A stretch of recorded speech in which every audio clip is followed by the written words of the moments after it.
I started on the sinful nature and the Christian. I think we are looking at four ways you have victory over the flesh. Praise the Lord. And number one, we say it is the renewal of your mind. The renewal of your mind. Kufanywa upya kwa mawazo yako, kwa nafsi yako. Praise the Lord. And we say the problem with many Christians, when they have not been able to conquer their flesh, is because their minds are not renewed. Wao wameokolewa lakini mawazo yao ni ya Misri. Hata wana wa Israeli tukiangalia historia yao, mawazo yao bado ilikuwa Misri, lakini walikuwa washaokolewa. Wameokolewa. Hata wewe Mungu ashakutoa Misri. Shida ni ukuwe bado na mawazo ya Misri. Hata Mungu alipowapea chakula cha malaika, the manna, it was the angels' food. So mbinguni tafadhali, haleluya, Bwana asifiwe sana. Nick Muliro, mbinguni kutakuwa na chakula, maana hata malaika wanakula. Haleluya. Amen. Bwana asifiwe. You know, I love lawyers. They are a blessing. They are a majority here. Bwana asifiwe sana. Ndio maana nakaa nikiwatisha. They are a nation. They have, I don't know how many sub-tribes. Praise the Lord. Ni watu wa baraka zaidi. Bwana asifiwe sana. Hallelujah. So mbinguni tutakuwa tukikula kwa sababu hata malaika wako na chakula. Hallelujah. Kwa hivyo tukikwambia ufunge, hatumaanishi tunataka ukuve, tunataka ufunge kwa muda. Maana hata ukiondoka kwa haya maisha, mbinguni kutakuwa na chakula. So tutaki ufunge utuache. Bwana asifiwe sana. Sasa Biblia inasema tutakula kutoka kwa mti wa uzima. Tutakula yale matunda na tutakula majani ambayo atakuwa the healing balm. Glory be to God. So they ate angels' food, but they still felt that it was not good for them because they had an Egyptian mentality. Their minds were not changed. Praise the Lord. Hallelujah. Glory be to God. I pray that your mind will be renewed when you read the word of God, when you spend time with God, because it is possible you are saved, but you still have the mind of the Egyptians. You still have a slave mentality. Bwana asifiwe sana. Na hata Wakristo ambao wanaendelea kukaa na dhambi, wakisema huwezi okoka kabisa, huwezi acha kufanya dhambi. Shida si wokovu, shida sio damu ya Yesu, shida ni bado wako na mawazo ya Misri. Bwana asifiwe sana. Wana wa Israeli wametolewa Misri, mahala waliteswa, wanapelekwa Kanani, lakini wanasema afadhali kule Misri tulikula watermelon, tulikula malenge, tulikula vitunguu saumu. Bwana asifiwe sana. Glory be to God. I pray that the Lord will deliver you in the name of Jesus from an Egyptian mindset, that you will come out of the mindset of slavery. The reason watu wengi hawakai kwa utakatifu ni kwa sababu wanafikiria hawawezani na the addiction ambazo walikuwa ndani yazo. Bwana asifiwe sana. Hata mtu anaweza achana na pombe, anaweza achana na miraa, anaweza achana na mogoka, bora tu kwa mawazo yake afanye hatua, akuwe renewed in his mind. That is why spending time in the scriptures is very paramount. Because the scriptures have a way of making you think. Glory be to God. If you keep feeding the scriptures, that he who the Son sets free is free, and free indeed, and you start claiming your freedom, and you start seeing yourself free, you will be totally free. Glory be to God. Hallelujah. That's why even 2 Corinthians 5:17 is very paramount for a believer, that if any man be in Christ, he is a new creation. Now he is a new creation. The old is gone. Behold, see, the new has come. And you start applying it in your life, that I am a new creation. I am the one who used to sin. Yes, I am. I don't refuse. But that man is gone. The old man, he is buried. He is gone. I am now a new creation, created unto good works. Glory be to God. Hallelujah. Amen. And you start thinking positively. The problem with many Christians is that they keep thinking on how to defeat sin, rather than start thinking on how defeated sin is. Many Christians are struggling to defeat the devil but they don't want to accept how defeated the devil is in their lives. Flip the coin, and your life will change. You believe right, you will live right. Glory be to God. Instead of spending time thinking on how to overcome sin, start feeding on scriptures of how Jesus overcame sin.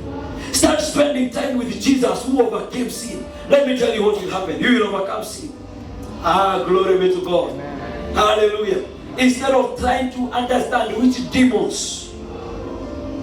Jesus again to build the ABCDs of the gospel. What wanafikiria we are shallow, we are not deep. Wanafikiria generational curses is the deep thing. Telling you how to deal with the devil in your life. Then you say, man of God, you are getting deep now. You are growing up. You are maturing, man of God. Praise the Lord. But you see, those are actually non-essentials. Because the Bible says, he made a public spectacle of them. Every handwriting that was written against you, he actually overcame it. He stripped them naked, principalities and powers. Then you find me teaching about generational curses here. You will realize something. There are many spiritual babes in the church. Kutakuwa na watoto wengi wa kiroho. Si kukomaa nimekomaa. Ni kwanza nimeanza kushuka kwa kutambua ni watoto niko na wao. Lazima niwapee chakula ya watoto. Bwana sana. Hallelujah. By the way, what you think is an ABC in the gospel is the XYZ. The blessing of the cross. This is what you need to internalize and understand what is the cross, what Jesus did for you. And you do that, you are free. No generational curse can attach itself on you. But we have to keep teaching people about generational curses, how to overcome them. Mpaka tuwafanye vitu zinakaa uchawi kidogo. Kwa sababu wamekataa kukoma. They are dull of hearing. Praise the Lord. Kuna dada mmoja niliombea alikuwa ameenda kwa mchawi. Nikiwa hapo ninatishika na zile vitu walifanyishwa na mchawi. Nikaanza kuhimizika hata mimi kama mchungaji, kama hata kuwa delivered haraka nifanyishe vitu za mchawi. Ili ile process isikanje ikimsumbua, ajuange hata mchungaji kuna vitu amenifanyia. So ukiona wachungaji wakifanya vitu zinakaa uchawi, saa zingine ni baby Christians ambao wamekataa kukoma. Inabidi nikwambie kuja Wednesday kwa ofisi, ukiingia na kuwekea mafuta hapo na kwambia kanyanga hapo, sasa umetakasika. Ninakufanya hivyo ili shetani akikumbusha vile uliingia kwa mchawi, umkumbushe uliingia kwa mchungaji. Lakini hiyo ni kazi mingi. Unahitaji uelewe ya kwamba Yesu amekuweka huru, na yule Yesu aliyeka huru ni huru na huru kabisa. Unaona African preachers ndio tunakanyangisha watu nini kwa sababu walikanyanga ile unga ya mchawi. So tunawaambia on Sunday Iron Feet Anointing Service. Hasa tunaweka kampeni mrefu. Tunaweka mafuta. Hata mimi nilikanyanga siku moja Uhuru Park. Tulitoa viatu sisi wote hivi. Tukatembea bila kutoka Uhuru Park ile side mpaka ile side Iron Feet. Nilitoka hapo nikijuanga I am anointed from the feet to the head. I was a baby Christian. Kama hujaifanya vitu za uchawi, boy please. Mimi nishaenda nyumbani na chumvi na mchanga. Mchanga ya Israel. Radosa pakata. Na kina baingine nilikuwa nanunua 100. Hizi vitu si geni. 206, 207 zilikuwa zina happen. Sasa kutaja majina. Zilikuwa zina happen hapa Uhuru Park. They are not new. But they are kind of witchcraft. Stuff, panaferias. Because it's witches that make you do such stuff. Lakini wachungaji kwa sababu tukijua washirika wetu wamekuwa kwa wachawi sana. Na wanaona hii injili hawaielewi kabisa. Tunawapeleka polepole na kiuchawi. Bwana asifiwe sana. Lakini nimekataa katika jina la Yesu. My people will not be dull of hearing. They will be sharp in the spirit. In the name of Jesus. Glory be to God. Imagine ukiuza vitu kanisani. Tumeanza kibanda kiosk hapa. Tunasema hii mafuta ni ya 500. Ukinunua hii kila asubuhi unaweka kwa chakula. Praise the Lord. God forbid that we can do those things. I refuse to do them. Amen. We better lack members in Jesus' name, but we will not bow. In Jesus' name, tutakaa kwa injili iliyo takatifu. katika jina la Yesu. Praise the Lord. Hallelujah. Lakini ninasema the renewal of your mind, because you should consume the scripture until the scripture shapes your thinking. The scripture shapes your decision making. The scripture shapes your emotions. Praise the Lord. Hallelujah. Ukuwe renewed in your thinking.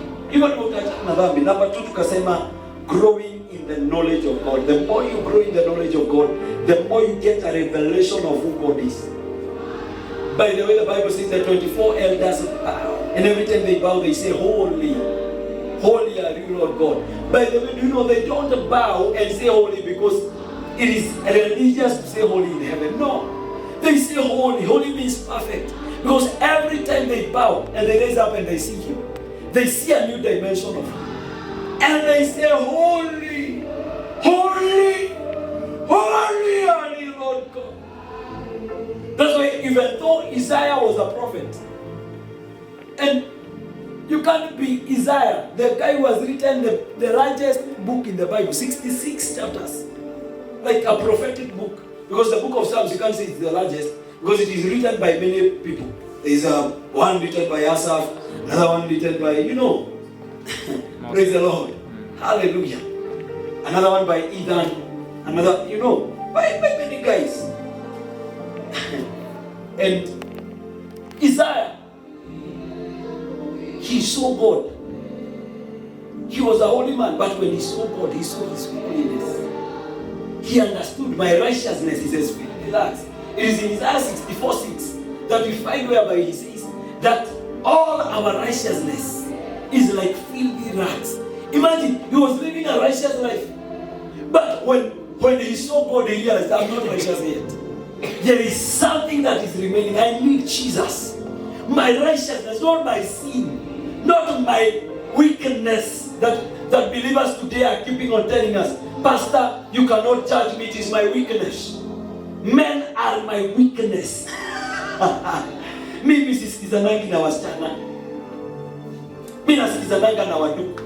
Men are my weakness. Kuna dada kalikuwa ananiambianga hapa tulipoanza Revival Flames. She used to tell me that. Then I saw she got impregnated. Praise the Lord. Mimi hatusikizanangi na wadada.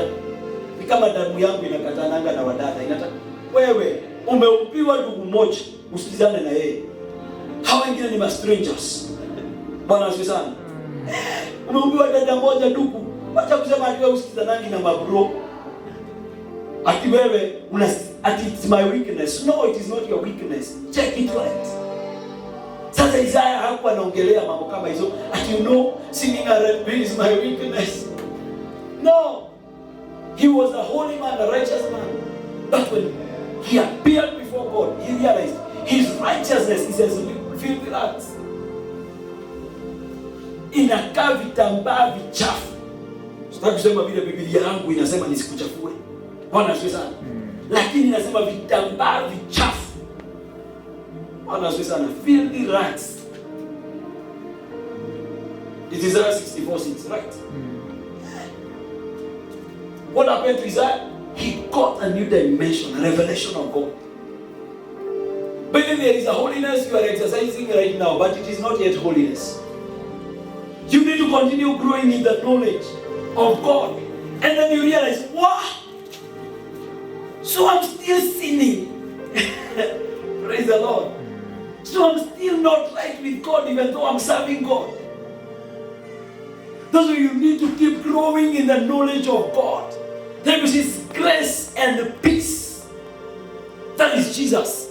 Grace is Jesus. The Bible says He was full of grace and truth. Actually, Jesus is grace Himself. And peace be multiplied. Is it 2 Peter chapter 1? That says that. Peace. The Bible says He's the Prince of Peace. So the embodiment of peace is in Jesus. It says, be multiplied to you in the knowledge of our Lord Jesus Christ. The more of Jesus you will get, it is through knowing Him.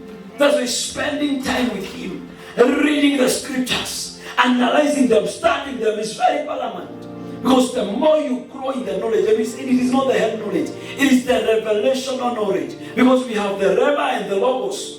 The logos is what is written in your Bible. Brain knowledge. That's where you find a father somewhere or a priest somewhere. They are smoking cigarette. And after smoking cigarette, they go and preach for 20 minutes and they make a sermonette. Somebody evangelized to me recently to join Catholic. We start with him, an engineer, successful man. We start with him, with my son here, Ethan. He evangelized to me. He told me Catholic is good. He didn't know our pastor. Catholic is good. His son of yours will be raised well. Catholic is also good. It's only the place whereby you will drink with your priest and smoke cigarettes, and then he preaches to you, and nobody condemns you. Praise the Lord. If I was wicked, I would have joined. Because anyway, the pastor is a sinner, so I'm comfortable in my sin. I've also seen a church where people are joining wanasema ni kanisa la watu wote, kanisa bila hukumu. Now let me tell you, we don't condemn people. But there is something in you that should be condemned. Sin. Jesus did not come to condemn men. He came to save men from sin. So as he saves you from sin, there is something he condemns. The sin that is in you. Praise the Lord. Hallelujah. That's why one thing that should happen to you as you leave church is that you should feel uncomfortable in sin. Praise the Lord. But huwezi toka pub asubuhi ufai kuna kanisa inaendelea hivyo Thika Road na imejaa iko na watu 3,000. Ndio wale wanatusomea hapa ati pasa ujaomba sana, pasa ujaomba sana ndio una washirika wengi. Shame on you. Hiyo iko na watu 3,000 na ni mama comedy. Ni kuomba wameomba. Kanisa bila hukumu. Bwana asifiwe sana. Siku za mwisho kuliambiwa watu wanataka kusikia kile wanataka. Bwana asifiwe sana. Kile sisi tutawaambia kile mbingu inasema. Hallelujah. Hata one brother alisema this week, even if you dress so that we address you, we will still not address you or undress you. Praise the Lord. Hallelujah. Yes. But I'm saying you have to grow in the knowledge of God. And the more you grow in the knowledge of God, the more you become like God. The more God is formed in you. Hallelujah. Amen. And we saw in Daniel 11:32, they that know they are God, they shall be strong and they shall do exploits. There are exploits that we have not tapped into in the kingdom. And the more we know God, the more we get strong in our inner man. The more we get strong over sin. The more we get strong over the flesh. Because the inhibiting factor to the move of God is the flesh. Jesus said, my spirit is willing, but my flesh is not. Imagine Jesus, the Son of God. He came to earth purposely, born of a woman, though with heavenly accolades. But it comes to a time whereby he has to sacrifice for God. And he tells God, remove this cup away from me. Why? Because my spirit is willing, but my flesh is weak. Glory be to God. Hallelujah. That's why I'm speaking about the Christian and the flesh or the sinful nature. Because you may be willing to go to the dimensions of knowing God, the dimensions of having encounters with God, the dimensions of giving yourself fully to God, but your flesh is weak. That's why you need to learn how to deal with your flesh. Grow yourself up in the knowledge of God. Praise the Lord. Hallelujah. Amen. Number 3, we say disciplining your body. And we say you don't just know. When you know, there will be need for you to discipline your body. Jesus said, take away this cup from me. Did God take away the cup? No. So Jesus had to accept to go to the cross. And I give an example of my friend who would tell the body in the morning, mwili nisikize. Utapanda juu ya msalaba ama nichukue upanga nikukatakate. Bwana asifiwe sana. Hallelujah. I give that beautiful example of Mbosio. Bwana asifiwe sana.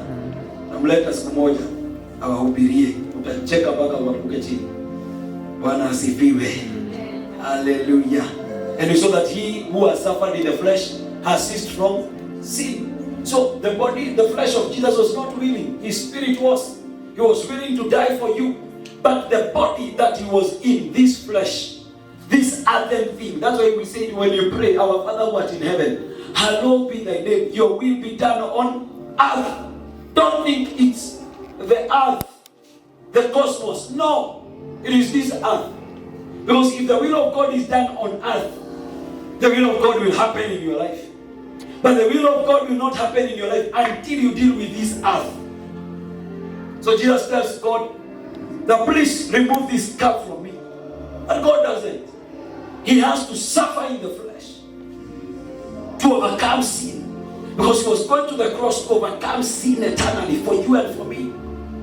He had to go through the cross. And I'm sorry to say that you too have to crucify this earth so that the will of God happens on you and in your cosmos, in your environment. Glory be to God. Amen. Tell your neighbor, you have to discipline your body. I have to discipline my body. And we saw the apostle of apostles in 1 Corinthians chapter 15 verses 31. He said, I die daily. We saw him saying in 1 Corinthians 9:27, saying that what I do is that I permel my body, I discipline my body, so that after I've preached to others, I may not be disqualified for the prize, for the high calling that is in Christ. They say your flesh is very dangerous. It is a bigger enemy than the devil. By the way, your greatest enemy is not the devil, it is the flesh. Tell your neighbor, your biggest enemy is not the devil. Your biggest enemy is not the devil. It is the flesh. It's the flesh. But in the day you learn to submit the flesh to the spirit, you will have very few demons to deal with. Did you get me? Hallelujah. The whole act of spiritual warfare, the whole act, the lying spiritual warfare is that you have to kill every demon. But this is the truth. The more you deal with the flesh, the rest of the demons you will have to deal with. Some demons will die a natural death before they get to you. If you deal with the flesh. Because the will of God will already be happening in your life. That's why the Bible says in Romans, I love this scripture, chapter 16, verses 19, that be innocent to what is evil and wise to what is good. And the God of peace, not you, the God of peace will crush suddenly the devil under your feet. That scripture tells me that it is not your work eternally or entirely to deal with the devil. That if you are innocent about what is evil, if you've crushed your flesh, if you've disciplined your body, there is a God of peace. In his peace, he bruises the devil, he kills you, he destroys you. Praise the Lord. Hallelujah. In his peace. Why? Because you have learned peace. Peace has been multiplied to you in the knowledge of our Lord Jesus Christ. Shatalabakata. Praise the Lord. Number 4. Victory over the flesh. Number 4. Walking by the Spirit. Tell your neighbor, walking by the Spirit. Walking by the Spirit. This is what I'm dealing with in the next 10 minutes and we are done. Walking by the Spirit. Many theologians have written about walking by the Spirit and you may be confused. What is the walk by the Spirit? The Bible says in the book of Galatians chapter 5 verses 1, stand fast therefore in the freedom by which Christ has made us free. So I see, consume the scriptures, you will realize you are so free. You are not bound. But when we preachers preach to you about how bound you are, you feel we are getting deep. We are getting there. Hallelujah. The Bible says in verses 1, stand fast. So why aren't people free? It's because they are not standing fast. They have refused to stand on the liberty that they have been given. Why are people still sinning?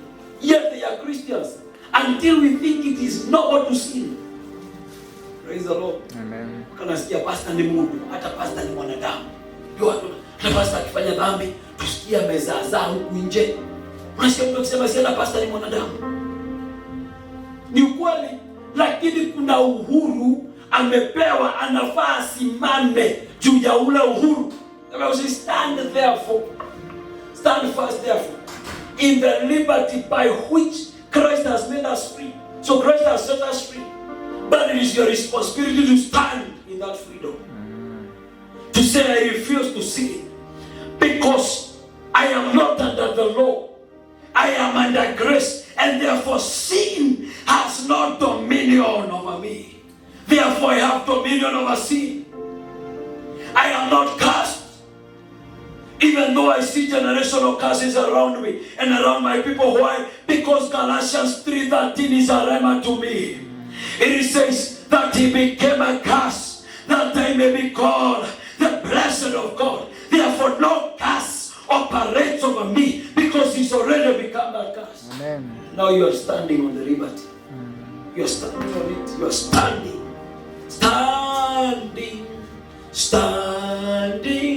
I'm standing on the promises of Christ, my Savior. Standing.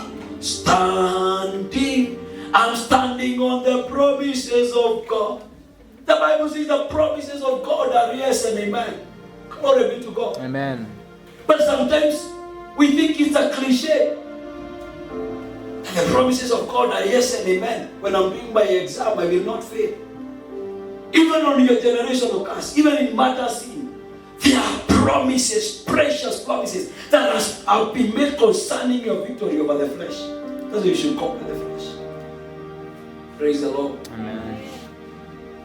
And do not be entangled again with a yoke of bondage. That is to say, even though you are made free, if you don't stand on the freedom, if you don't stand on the promises of God, if you don't stand on the word that God has spoken over you, if you don't stand in the position where God has given you and blessed you, then you'll be entangled again with the yoke of bondage. That's why we have Christians who are still sinning. So we have Christians who still believe mbinguni ni kwetu sisi wote. Wewe mtu anaanza kuanguka akianza kuamini mbinguni ni kwa sisi wote. Na social media mpaka unaweza fikiria kuna scripture imeandikwa hivyo. Mbinguni ni kwetu sisi wote. Hapo watu wanaanza kuanguka. Sema hata nikifanya dhambi mbinguni ni kwa sisi wote. Pastor alifanya dhambi. Kama pastor alifanya dhambi, si mbinguni basi ni kwa kila mtu. No, the Bible says narrow is the path that leads to eternal life. Wide is the path that leads to destruction. So if you find yourself with mbinguni because this is what, then you are in the wide path. Praise the Lord. It says, and do not be entangled again with the yoke of bondage. I'm interested with verses 16. I say that. This is how you stay free. Verse 16. Walk in the Spirit, and you shall not fulfill the lust of the flesh. Walking in the Spirit is one of the most untaught things in church today. By the way, the Holy Spirit is readily available to everybody. People want to receive the Holy Spirit. They want the pastor to come on Sunday and teach about the gifts of the Holy Spirit and pray for people to receive the gifts of the Holy Spirit, and they will say that service was powerful. But walking in the Spirit is least taught, and that's where we are failing. I gave a story about a sister who was called Jesu in high school. People nicknamed her Jesu, Jesus. During one of the revival weekend challenges, she was filled with the Holy Spirit. By the way, I lie you not, I missed the Holy Spirit in that weekend challenge. Men of God laid hands on me and I did not get filled. Until I thought I had a problem. Then the following services, we would remove all the chairs and remain an empty hall. Bada kanisa yetu hata sisi tutafanya hivyo kama miezi 3. Sababu lazima watu wabatizwe cha ukweli. Mtoto wake tu Holy Ghost. Kwanza mwanzo mpaka jioni. Tutafanya hivyo. Mpaka watu wote wajawe na roho. Watu warudishe tena. Bwana asifiwe. Haleluya. Tulikuwa tunafanya hivyo. Mimi naambia si chairman, oi. Sasa nyinyi mmekaa, mimi naona watu wametoa mpaka makamasi. Wamechagua mpaka wametoa mate makamasi. Kulikuwa na move ya Holy Ghost. Mimi namwambia, sasa watu kama sisi hatupati encounter. Si at least tuko tunatuhubiria dakika 10 tunatoka na kitu. Kwanza hata nimeinua mikono hivi nasipokei. Mpaka nashindwa